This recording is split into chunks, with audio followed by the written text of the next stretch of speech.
Você é um agricultor que pensa grande, planeja o futuro e gosta de aproveitar as oportunidades que surgem, você não pode ficar de fora do Impulso Bayer, o maior programa de fidelidade do agro brasileiro. E o Impulso Bayer funciona de um jeito muito simples. Para participar, você compra produtos Bayer, entra no site orbia.ag e cadastra as notas fiscais. E assim que a sua nota for aprovada, seus pontos serão calculados e você já poderá resgatar produtos e serviços. Também a partir do cadastro das notas fiscais, você junta impulsos que vão determinar o seu número de estrelas. Você pode ser cliente de 1 a 5 estrelas. Quanto mais produtos Bayer comprar, maior será a sua classificação e mais benefícios você acessa, como entrada gratuita em eventos, viagens exclusivas e acesso a soluções que vão alavancar o seu negócio. Saiba mais em agrobayer.com.br/impulso-bayer. É o Impulso Bayer, impulsionando você para o futuro.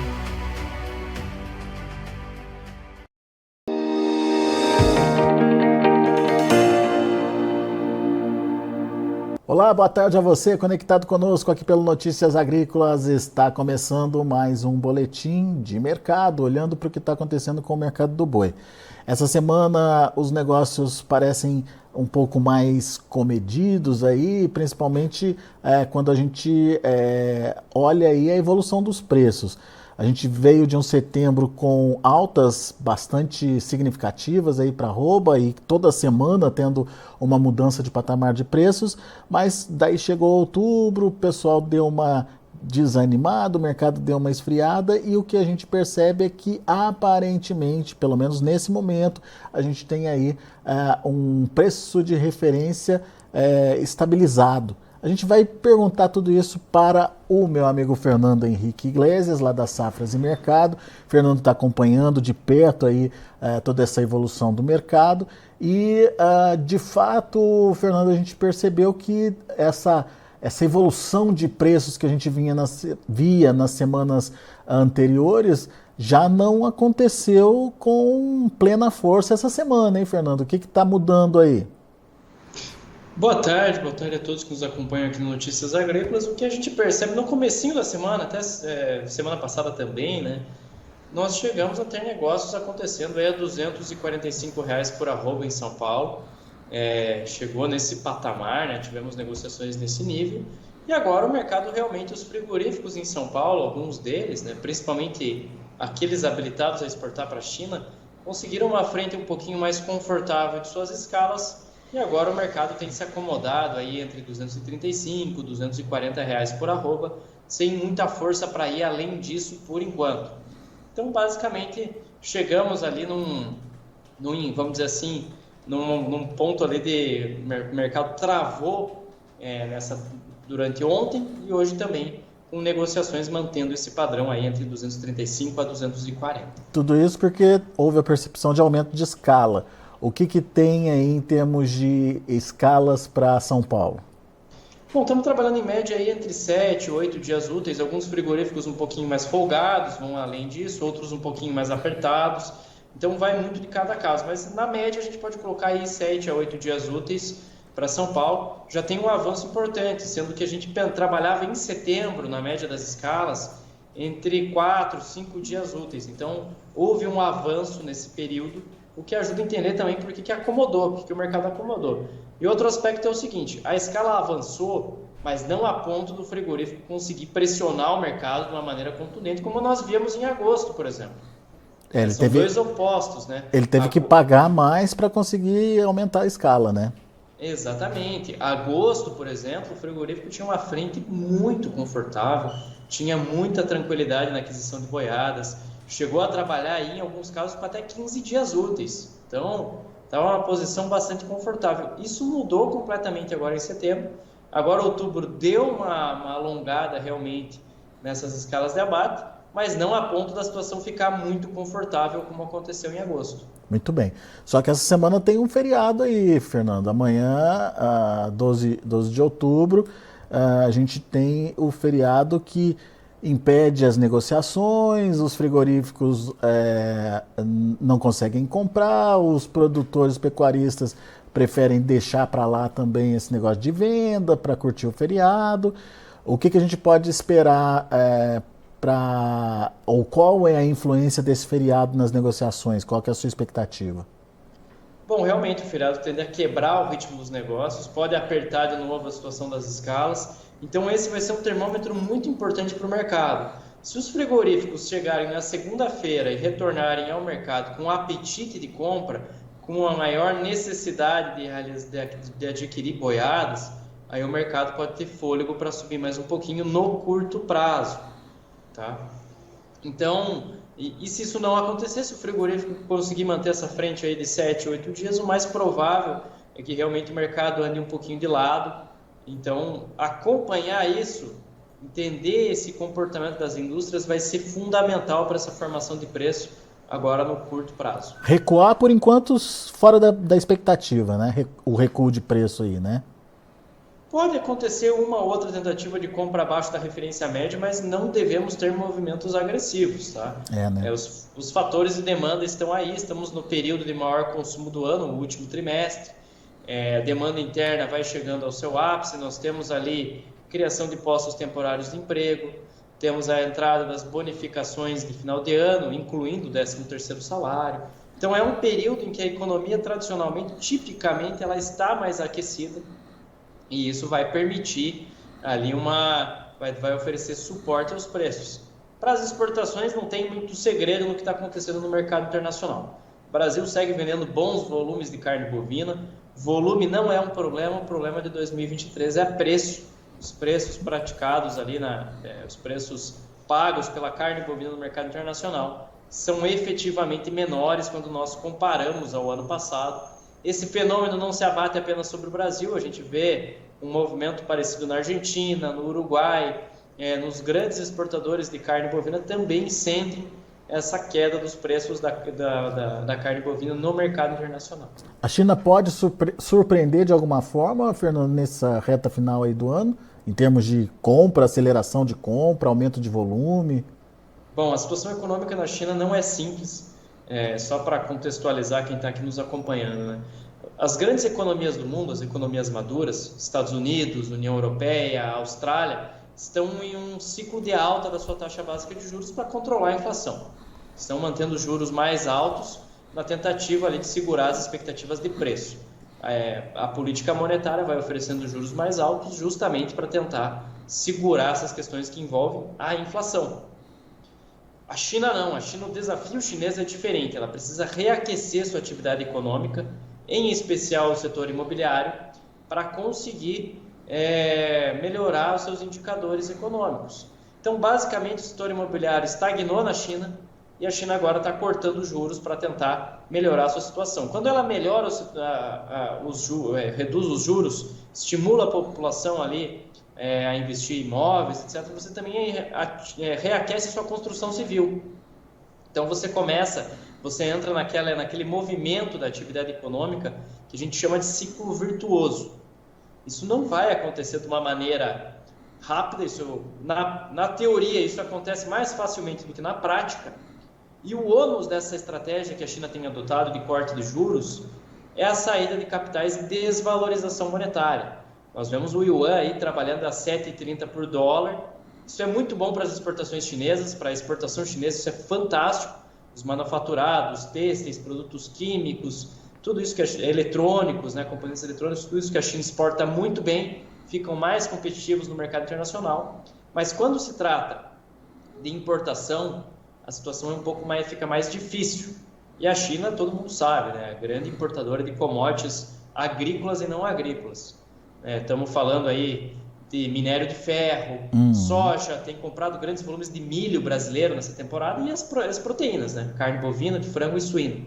Então, para compensar essa desvalorização monetária, o importador chinês vai cortando preços em dólar. Isso que nós estamos vendo, acompanhando no decorrer desse ano.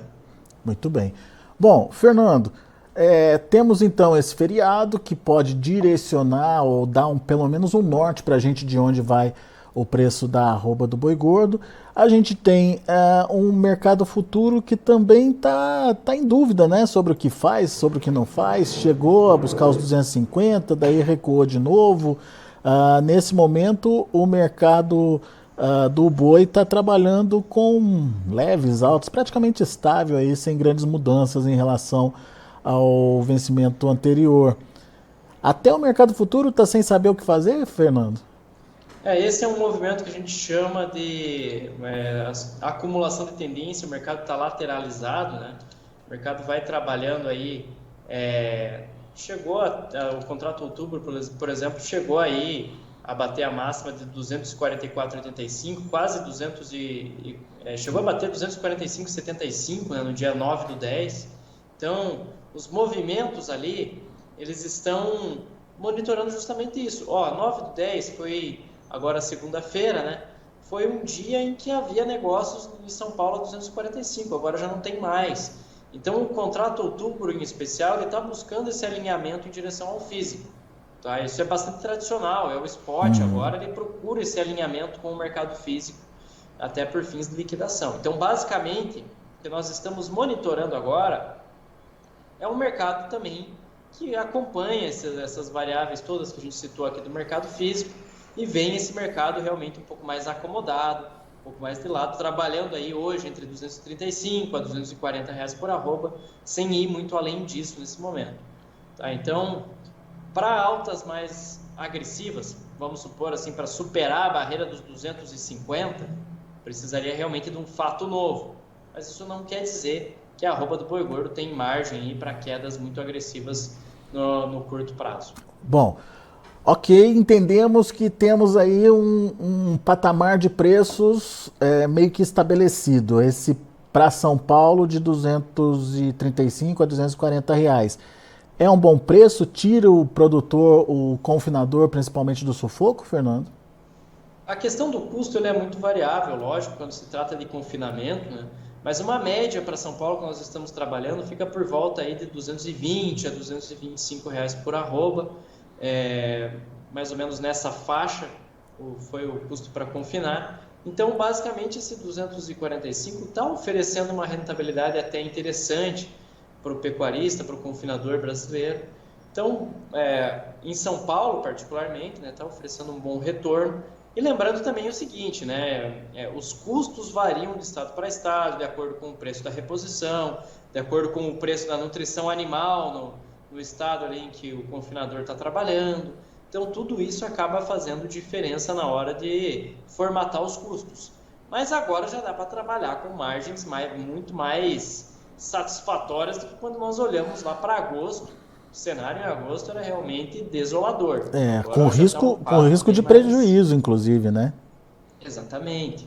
Agora já estamos trabalhando com um patamar um pouco mais aceitável aí de rentabilidade, de lucratividade. Então, e também agora a questão é o seguinte, tem os animais confinados que estão entrando no mercado, basicamente o confinador ele não tem uma grande capacidade de retenção, até por questões que envolvem o custo, né? Um dia a mais desse animal dentro do confinamento é um dia a mais ali de dieta, é um dia a mais de diária do boitel, então tudo isso precisa ser considerado. Muito bom. Fernando Henrique Iglesias, muito obrigado, meu amigo, mais uma vez pela sua participação. Aqui é sempre importante ter o seu depoimento, ter a sua experiência aqui trazendo informações para o produtor. Deixa eu ver aqui se tem pergunta. O Ricardo Mesquita Ferreira, quanto mais pagar, mais consegue folga na escala, tipo, se pagar 260, sobe 3 dias a mais? Depende do interesse do vendedor, né, Fernando? Do pecuarista, né?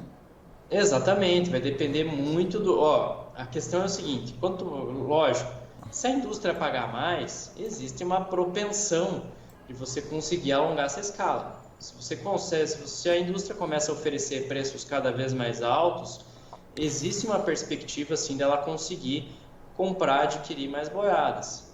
Tá? Então, e também vai depender da vontade, da necessidade de venda do pecuarista, da situação de mercado, se predomina a oferta de confinado, se é gado a pasto. O que pode acontecer também é o pecuarista, num momento em que a oferta predomina de regime extensivo, boi de pasto no mercado, está predominando. Se ele sente que o mercado está com uma boa capacidade de alta, ele pode segurar esse animal com mais tranquilidade, ali se o pasto tiver condição. Então, para confinamento é um pouco diferente realmente. Muito bom. O Antônio Silva, ele está querendo saber se vai ficar nesse vai e vem até o final do ano, nesse sobe e desce de preço aí, Fernando. Bom, basicamente existem fatores ali que levam a crer numa leve alta ainda dos preços da arroba, mas o movimento mais explosivo realmente ficou reservado para setembro. Agora, monitorar realmente os indicadores de demanda, movimentação cambial também é muito importante. Inclusive, estamos num momento um pouco atípico em relação ao câmbio, né? Uma semana em que o real tem se valorizado diante de um conflito ali que estourou no Oriente Médio, uma volta das tensões ali no Oriente Médio, que tradicionalmente já é motivo ali para aumentar a aversão ao risco, aumentar ali a busca por proteção. Então, basicamente, essa movimentação cambial também é importante.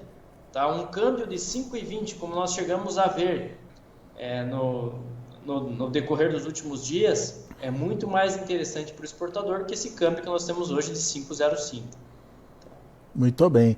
O Felipe Fabre, nosso amigo lá da Scott, está aqui acompanhando também. Forte abraço aos amigos Fernando e Alex. Um ótimo feriado a vocês, para você também, Felipe. Obrigado pela audiência aí. Grande Felipe, abraço, viu, amigo? É isso aí. É isso, Fernando. A gente agradece a participação de todos aqui no nosso chat. Desculpem. E, mais do que nunca, te agradecer também pela participação, sempre trazendo informações importantes aí para ajudar o produtor na sua tomada de decisão. Volte sempre, Fernando.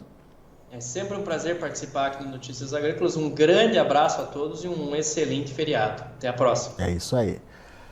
Tá aí, Fernando Henrique Iglesias, Safras e Mercado, trazendo as informações aí do mercado e confirmando esse esfriamento da tendência de alta, do movimento de alta que vinha acontecendo desde setembro. Parece que depois de tentar explorar um novo patamar de preços ali dos 250, o mercado não deu muita conta e deve ficar mesmo, pelo menos por enquanto, nesse patamar dos 235, 240 reais por arroba. No entanto, o Fernando disse para a gente prestar atenção no pós-feriado. Será que os frigoríficos voltam desse feriado com necessidade de evoluir aí nas compras? Será que as vendas serão boas ao longo do feriado a ponto de enxugar estoques e promover uma necessidade de compra aí por parte dos frigoríficos? Vamos acompanhar para ver. Nesse momento, como estão os negócios lá na B3, a gente te mostra agora. De olho na tela, a gente tem um outubro subindo 0,12% a R$ 240,30, o novembro a R$ 241,50, com alta de 0,15%, dezembro R$ 242,45, alta de 0,02%, o janeiro R$ 240,35, janeiro caindo, mas já não é mais a referência do momento, foi um negócio que aconteceu às 9h35 da manhã, uma queda de 0,89%. O indicador CPEA está trabalhando aí com queda de 0,08%, foi assim na finalização do dia de ontem, e fechou a R$ 237,80. São os números do mercado do boi gordo. A gente vai ficando por aqui. Daqui a pouco tem outras informações mais destaques para você. Continue com a gente.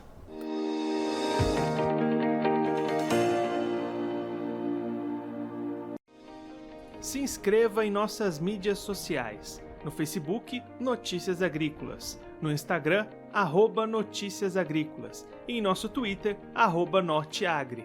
E para não perder nenhum vídeo, não se esqueça de nos acompanhar no YouTube e na Twitch, Notícias Agrícolas Oficial.